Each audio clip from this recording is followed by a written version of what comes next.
말씀 로마서 8장 9절 말씀 우리 같이 보도록 하겠습니다. 로마서 8장 9절 말씀 신약성경 249페이지 정도 될 것 같고요. 제가 봉독할 때 여러분들도 같이 마음과 눈으로 읽어주시기 바랍니다. 로마서 8장 9절 말씀. 만일 너희 속에 하나님의 영이 거하시면 너희가 육신에 있지 아니하고 영에 있나니 누구든지 그리스도의 영이 없으면 그리스도의 사람이 아니라. 아멘.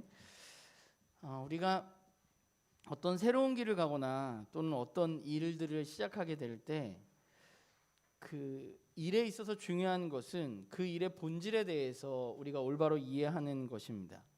그리고 그 일이 가지고 있는 분명한 목적을 우리가 이해하는 것입니다.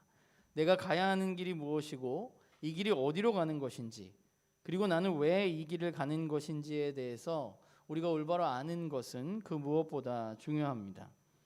그 다음에 우리가 이건 뭐고 이 길은 무엇이고 이 길을 어떻게 가야 되고 왜 가야 되는지에 대해서 우리가 인식한 다음에 그 다음에 생각해야 할 것은 그러면 우리는 이 길을 이제 어떻게 걸어갈 것인가 하는 것이겠죠. 그런데 우리가 이 어떤 일을 할 때 그 일을 우리가 그 길을 도울 좋은 조력자 또는 전문가가 있다면, 그래서 우리를 도와준다면 사실 그것만큼 좋은 일은 없을 겁니다. 저는 신앙생활이 마찬가지라고 생각합니다.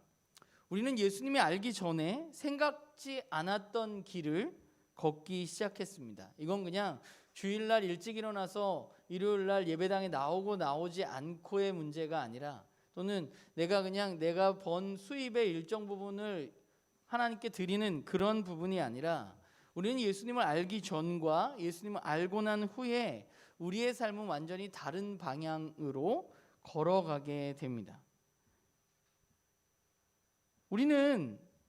우리가 말씀을 나누었지만 은혜에 의해서 믿음으로 구원을 받았습니다.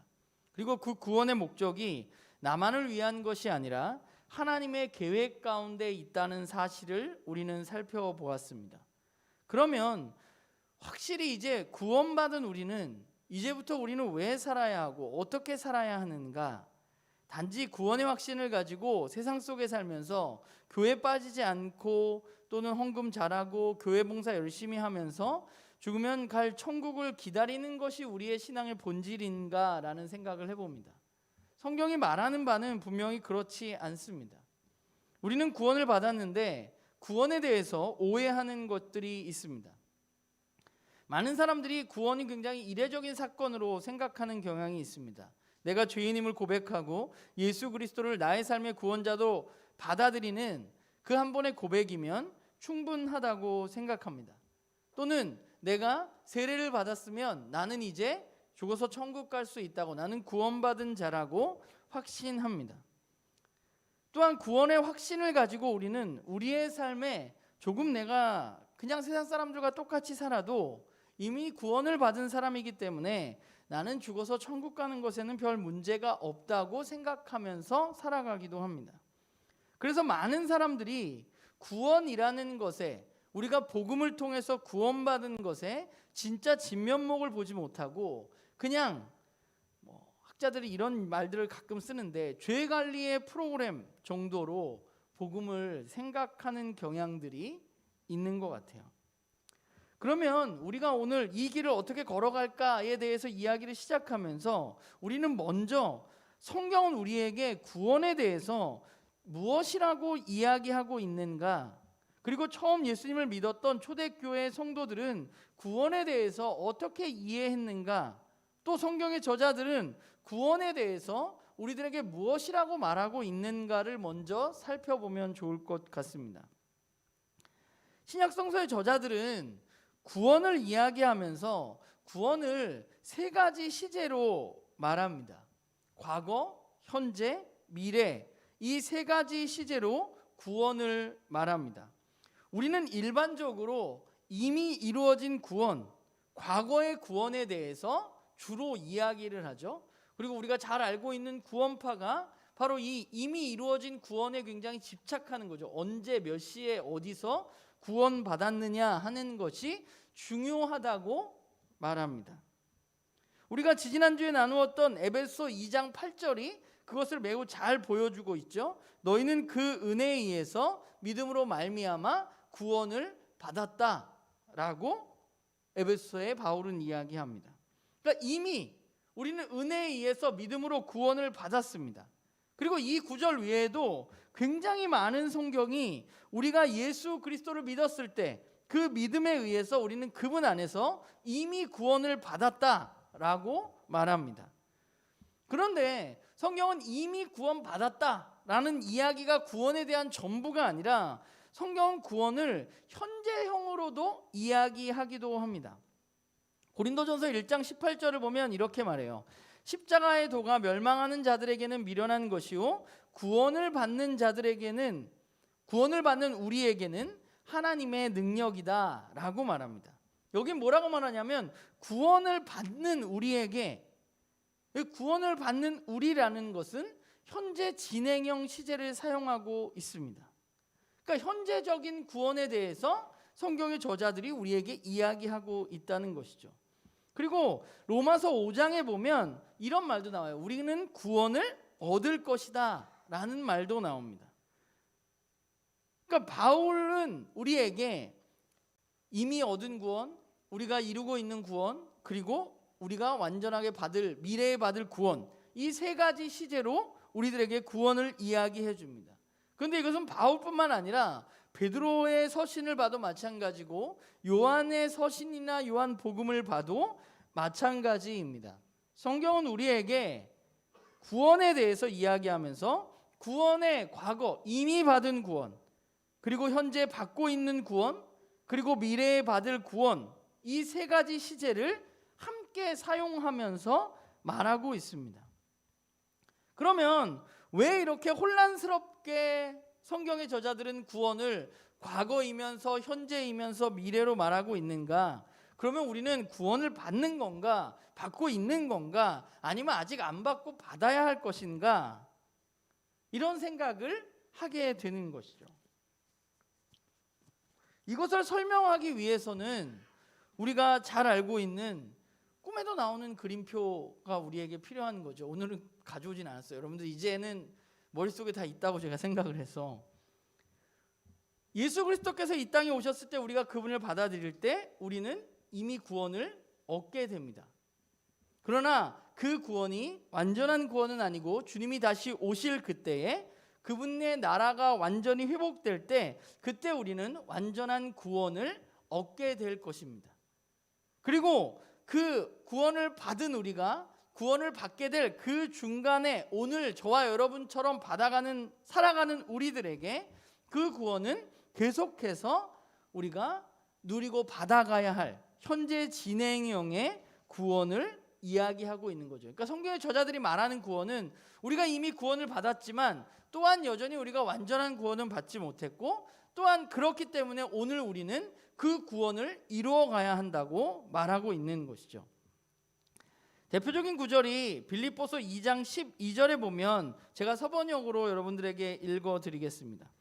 그러므로 사랑하는 여러분, 여러분이 언제나 순종한 것처럼 내가 함께 있을 때뿐만 아니라 지금과 같이 내가 없을 때에도 더욱더 순종하여서 두렵고 떨리는 마음으로 자기의 구원을 이루어 나가십시오 라고 바울은 빌립보 교회에게 말합니다.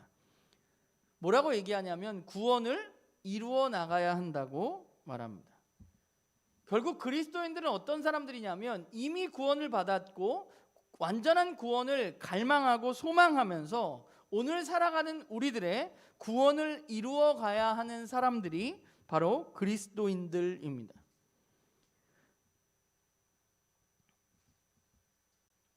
그런데 문제는 뭐냐면 이 구원을 받은 사람의 삶, 구원을 이루어가는 삶이 수월하면 문제가 없는데 우리가 그 구원을 이루어 나가는 삶이 생각보다 우리들에게 그렇게 쉽지 않게 다가오고 있다는 것이죠. 그래서 우리는 늘 기도할 때마다 우리의 부족함들을 기도하고 회개하고 우리의 삶을 돌이키는 일들을 계속하는 것이죠. 왜냐하면 우리가 그 일들을 알고 있음에도 온전히 감당하지 못하고 있다고 내가 생각하기 때문입니다. 그러면 원래 구원을 이루어가는 삶은 그렇게 불가능한 건가? 맨날 우리는 그렇게 뭘 잘못하고 뭔가 문제가 있고 이런 건가? 사실 성경이 우리에게 그렇게 말하고 있지 않고 그 미션은 우리에게, 구원을 이루어가는 삶은 우리에게 가능하다고, 너희들은 그런 삶을 살아야 한다고 말하고 있습니다. 그럼 그 삶이 우리에게 어떻게 가능하냐? 우리가 그리스도인답게 그리스도인으로 구원을 이루어가는 그 삶이 우리에게 어떻게 가능하냐? 성경은 우리에게 우리가 이 길을 걸어갈 때 우리를 돕는 조력자가 있다고 말합니다. 그분이 누구예요? 바로 성령님이십니다. 성령님은 우리와 함께 하시면서 우리를 도우시는 분입니다. 우리가 성령님이 하시는 일을 이야기하기 전에 우리는 그러면 성경 속에 성령님은 어떠했나, 성령님의 모습에 대해서 아주 짧게 살펴보도록 하겠습니다. 사실 구약 성경에서 하나님의 영, 성령에 대한 이야기를 살펴보면 구약 성경은 신약 성경과 조금 다르게 하나님의 영이 나타나는 것을 볼 수 있습니다. 하나님의 영은 구약 성경에서 어떤 특정한 사람이나 고유한 임무를 맡길 때 일시적으로 그에게 임하는 것으로 나타나는 경우들이 많이 있습니다. 그래서 우리가 읽었던 성경을 예를 들어보면 출애굽기를 읽을 때 그 성막을 만드는 일을 누가 하죠? 우리가 뭐 되게 오래된 건 아닌데 그죠? 부살렐이 하죠. 부살렐에게, 그 부살렐에 나오는 본문을 읽어보면 부살렐에게 어떤 일이 일어나요? 하나님의 영이 그에게 임했다라는 표현이 나옵니다. 그리고 우리가 사사기를 읽어보면 많은 사사들도 사사에게 어떤 일들이 일어나요? 하나님의 영이 그에게 임했다라는 표현을 쓰죠. 그러니까 특정한 임무를 가진 사람에게, 그러니까 모두에게 보편적인 것이 아니라 특정한 임무를 가진 사람에게 일시적으로 주어지는 그런 성령에 대해서 구약 성경은 우리에게 이야기합니다. 그런데 그러다가 성령에 대한 새로운 시각이 등장하게 되는데 그게 언제냐 하면 포로기 이후에 예언자들에 의해서입니다. 예언자들은 이스라엘이 멸망한 후에 자신들이 이 고난을 겪고 회복될 것인데 그 새로운 시대, 이제 자신들의 완전한 회복의 중심에 누가 있느냐? 하나님의 영인 성령님이 있다고 말했습니다. 그래서 이사야나 예레미야나 에스겔이나 스가랴를 보면 하나님의 영이 이스라엘의 회복을 이야기하고 있는 것을 보게 됩니다. 우리가 뭐 가장 대표적으로 잘 알고 있는 구절이 에스겔 37장에 보면 에스겔이 마른 뼈들이 있는 곳에 가잖아요. 그때 뭐가 일어나요? 하나님의 영이 함께 하심으로 그 마른 뼈들이 일어나서 군대가 된다는 이야기가 나오잖아요. 그러니까 죽어 있는 것 같은 영혼들에게 하나님의 영이 함께 하시면 새로운 회복이 일어난다는 의미로 예언서들에 쓰여 하나님의 영에 대해서 이스라엘 민족들이 새롭게 생각하는 것을 우리는 보게 됩니다. 우리가 얼마 전에 읽었던 요엘에도 마찬가지죠. 그들이 심판을 당하지만 그러나 그들이 회복될 때 그때 어떤 일들이 일어나요? 하나님의 영이 그들에게 부어지잖아요. 젊은 사람이나 나이 든 사람이나 모두에게 하나님의 영이 부어질 것이라고 요엘은 이야기하고 있습니다. 그리고 이제 그런 구약 성경의 성령에 대한 생각들 가운데 메시아이신 예수님이 이 땅 가운데 오신 것이죠.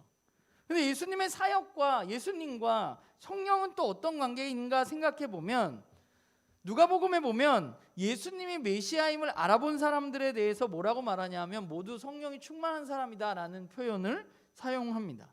그리고 예수님이 세례를 받을 때 하늘로부터 뭐가 임해요? 성령님이 임하시죠.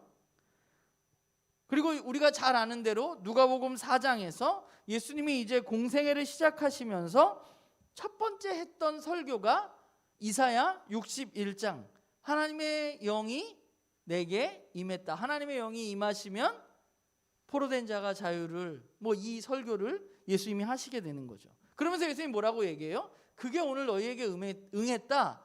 하나님의 영이 내게 임했다 라는 말로 자신의 사역을 이야기하셨습니다.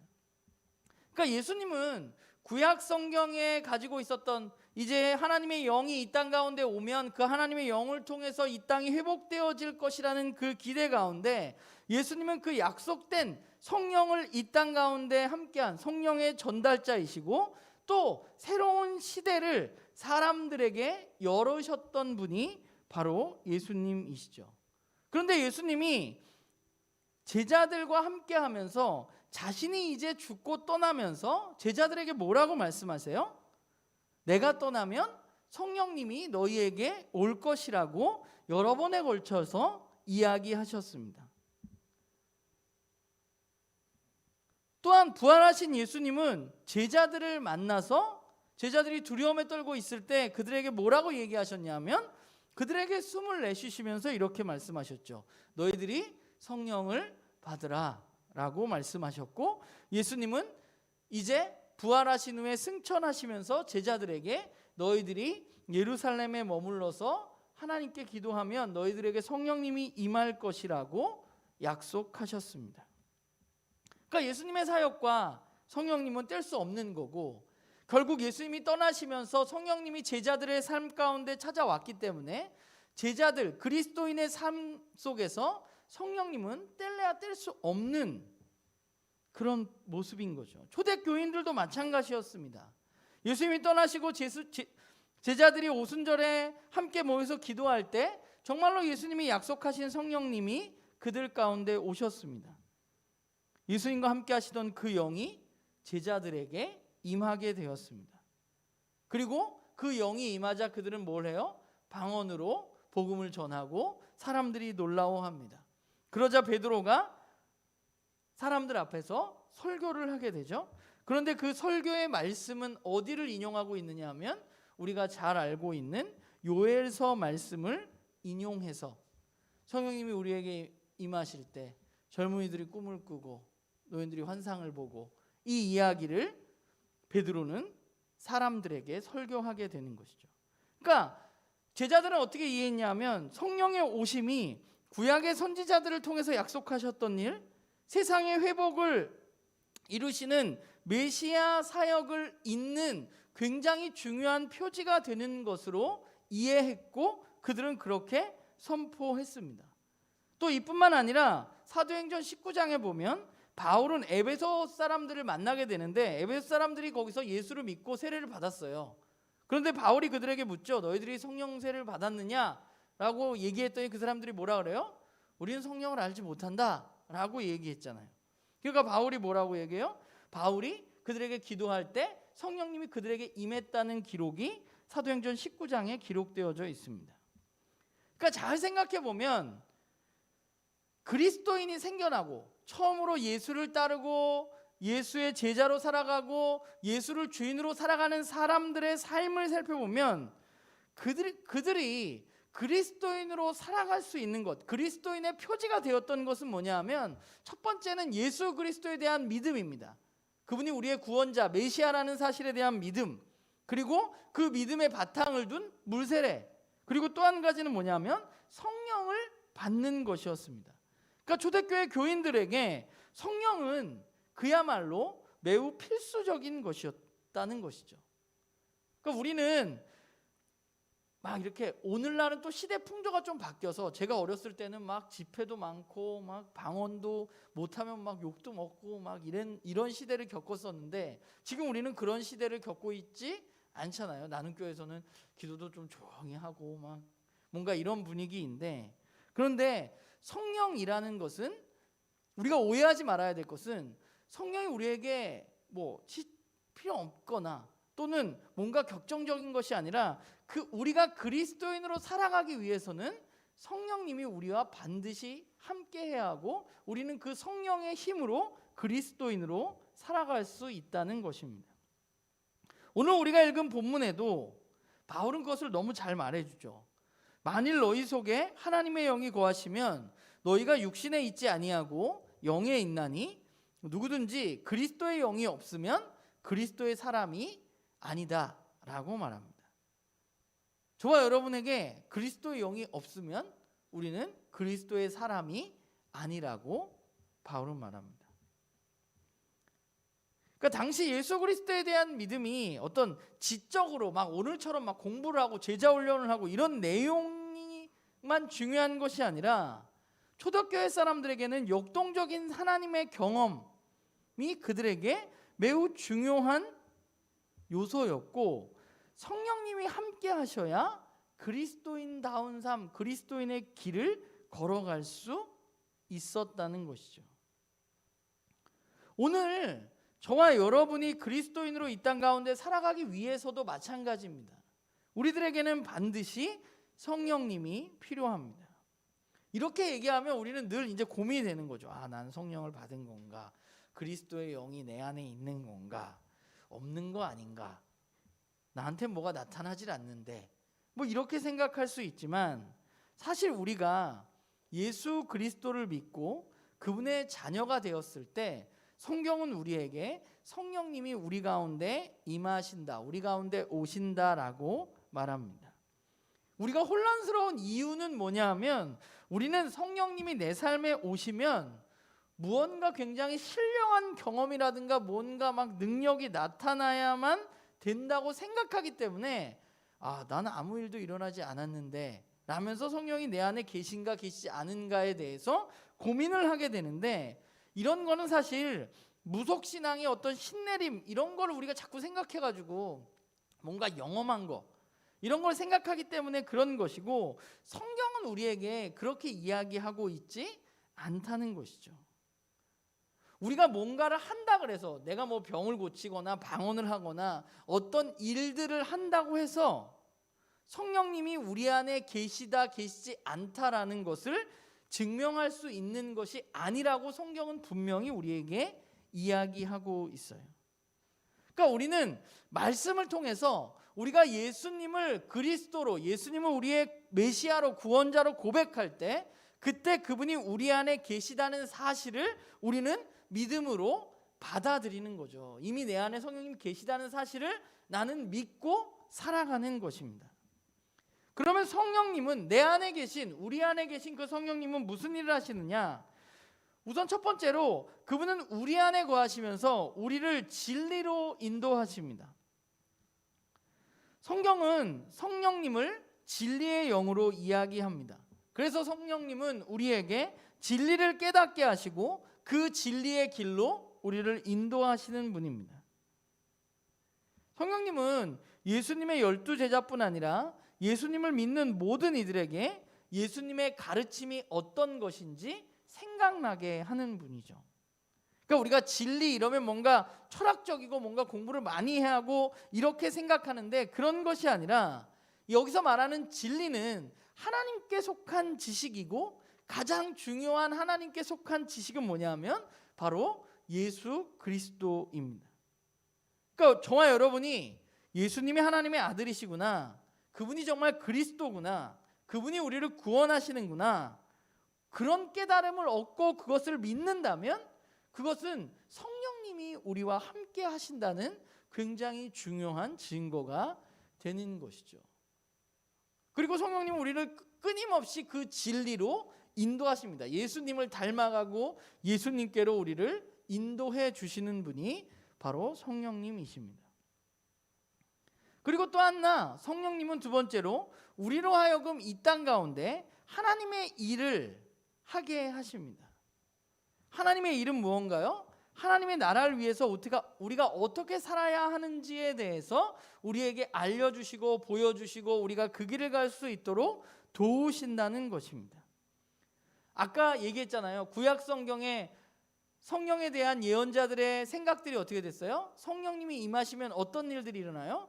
깨어진 이 세상이 말랐던 뼈들이 살아나고 회복되어지는 일들이 일어나는데, 결국 우리가 그리스도인으로 부름받은 것이 하나님이 이 땅 가운데 이 땅을 회복시키려는 큰 계획 가운데 있다면, 성령님은 우리에게 그 하나님의 이 땅을 향한 회복, 그 일을 생각나게 하시고 그 길을 걷도록 우리를 도우시는 분이시죠.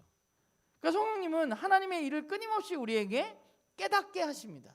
그리고 그 일을, 하나님의 일을 해나가기 위해서 우리에게 뭘 주시냐면 은사와 능력을 허락해 주십니다. 성령님이 임하시면 우리에게 각자 여러 가지 은사가 나타나게 됩니다. 그런데 우리가 이런 의미로 바라보자면 은사는 왜 주어지느냐? 하나님의 일을 하기 위해서 우리에게 주어지는 것입니다. 목적이 분명해요. 은사는 하나님께서 각자의 기질과 성격과 능력에 맞게 주시는 것이죠. 로마서나 고린도전서를 보면 은사의 여러 가지 형태들이 나와 있지만 사실 거기에 기록되어 있는 은사 외에도 우리에게는 굉장히 다양한 은사들이 있습니다. 그 은사는 뭐예요? 하나님의 일을 해나가기 위해서 우리에게 필요한 것들, 그 일을 우리가 해나가고 있다면, 어떤 방법으로 해나가고 있다면 그것은 하나님이 우리에게 주신 은사라는 것이죠.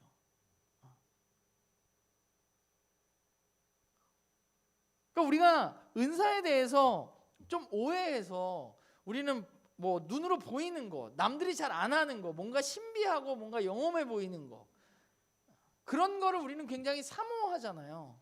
그걸 굉장히 중요하게 생각하잖아요. 근데 그런 게 아니라 은사라는 것은 하나님의 일을 위해서 우리가 그 하나님의 일을 이루어가는데 우리 각자가 가지고 있는 기질과 성격과 달란트를 통해서 하나님이 우리에게 부어주시는 것이 은사라는 것이죠. 그러니까 우리가 꼭 은사에 대해서 잊지 말아야 할 것은, 은사를 주시는 목적은 나를 위해서 주시는 게 아니에요. 내가 방언하고 내가 예언해서 내가 잘난 척하고 내가 병 고쳐서 뭐 나를 위해서 주시는 것이 아니라 하나님의 일을 위해서, 하나님이 깨어진 이 세상을 회복하시는 일을 위해서 하나님은 은사를 우리에게 주시는 것입니다. 그러니까 그 사실을 우리는 잊어서는 안 되는 것이죠. 그리고 또 한 가지, 성령님이 하시는 일은 우리의 인격을 변화시켜 가십니다. 그러니까 우리는, 한국교회는 이 성령에 대해서 굉장히 은사 중심적이고 능력 중심적이기 때문에 이 생각에 대해서 많은 생각을 하게 되지 않는데, 성령님이 우리 안에 계시고 우리 안에서 일하실 때 우리의 인격은 어떻게 되느냐? 점점 예수님을 닮아가야만 하는 것이죠. 갈라디아서 5장에 보면 성령의 9가지 열매가 나옵니다. 그 9가지 열매는 잘 살펴보면 뭐에 대한 거예요? 우리의 성품에 관한 것들입니다. 어떤 능력에 관한 게 아니라 성품에 관한 것들입니다. 결국 성령님은 우리의 성품이 예수님을 닮아가도록 우리를 도우시는 분이십니다. 우리는 성령님 하면 뭔가 신비주의적이고 뭔가 남들이 못하는 능력을 발휘하는 것처럼 생각하는데, 그런 것이 아니라 그분은 우리 안에서 우리가 예수님을 더 닮아가도록 우리를 도우시는 분이죠. 그래서 만약에 우리가 성령 충만한 사람이 어떤 능력을 행사하는데 그 사람의 인격이 개떡 같다면 그 사람은 성령님에 의해서 움직이는 사람이 아닙니다. 그게 성경이 우리에게 이야기하는 바예요. 성령님은 우리와 함께 진리를 깨닫고 각각의 은사로 하나님의 일을 해나가면서 인격적으로 성숙한 사람이 되도록 우리를 도우십니다. 그러면 우리는 성령님의 가르침을, 우리가 성령님과 함께 하는 것, 성령님이 우리를 인도해 나가는 걸 우리가 어떻게 받을 수 있고 어떻게 할 수 있냐? 성경은 우리에게 두 가지에 대해서 말하고 있어요. 하나는 말씀, 그리고 또 하나는 하나님이 우리 각 사람에게 주어주신 양심을 통해서 성령님을 알 수 있습니다. 하나님은 우리가 알아야 할 하나님에 대한 모든 진리와 하나님의 뜻을 성경에 기록하셨습니다. 조금 전에 이야기했듯이 성령님이 하시는 일 중에 가장 중요한 것이 예수님이 하신 말씀을 우리에게 기억나게 하고 그 진리를 따라서 행하게 하는 것입니다. 그러니까 이미 성령님은 우리에게 말씀을 통해서 이야기하고 있는 것이죠. 또한 성령님은 하나님의 영이고 거룩한 영이시기 때문에 우리의 양심을 통해서 이야기하십니다. 하나님은 우리에게 양심을 주셨습니다. 그래서 우리는, 성경을 모르는 사람도 본능적으로 뭐가 옳고 그른지를 알고 그렇게 살아갈 수 있습니다. 그렇기 때문에 무언가 부족한, 뭔가 내 마음의 양심에 무언가 꺼리끼거나 또는 뭔가 마음의 소리가 들린다면 그것이 성령님이 우리에게 이야기하시는 것이 아닌지 우리는 좀 민감해질 필요가 있는 것이죠. 그러니까 우리는 성령님을 자꾸 영험하고 뭔가 신비한 것으로만 자꾸 생각하는 것 같아요. 근데 성령님은 그런 게 아니라 우리가 말씀을 보고 예수님 우리의 구원자시고 그 말씀을 통해서 우리가 큐티하잖아요. 오늘 내가 이렇게 살아야 되겠다 우리가 결단을 한다면 그 결단을 깨닫게 하시는 분도 성령님이시고 그 결단대로 살아갈 수 있도록 도우시는 분도 성령님이시라는 거죠. 성령은 그렇게 초자연적인 사역만 하시는 분이 아니라 물론 그런 것들도 하시는 분이십니다. 그러나 중요한 것은 뭐예요? 우리에게 어떤 열매가 성령님을 통해서 나타나고 있는가 하는 것이죠. 능력을 행하는데, 신비로운 것을 행하는데 성령의 열매들이 나타나지 않는다면 그것은 성령님이 하시는 일이 아닌 것이죠.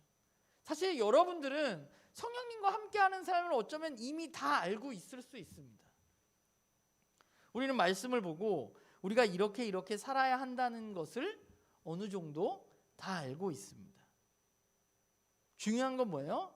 우리가 살아가면서 내 마음에 이렇게 우리가 살아야지, 말씀에 이렇게 기록돼 있지, 우리가 그리스도인이라면 이렇게 살아야지 라고 생각했다면 우리가 그렇게 살아가도록 결단하는 것이 우리에게 필요한 것이죠. 근데 왜 우리는 그렇게 잘 못하느냐? 우리가 세상적으로 그냥 세상 사람들과 똑같이 예수님 믿기 전처럼 살아가는 것이 우리에게 훨씬 익숙하고 편하기 때문에 우리는 그냥 그렇게 살아가는 겁니다.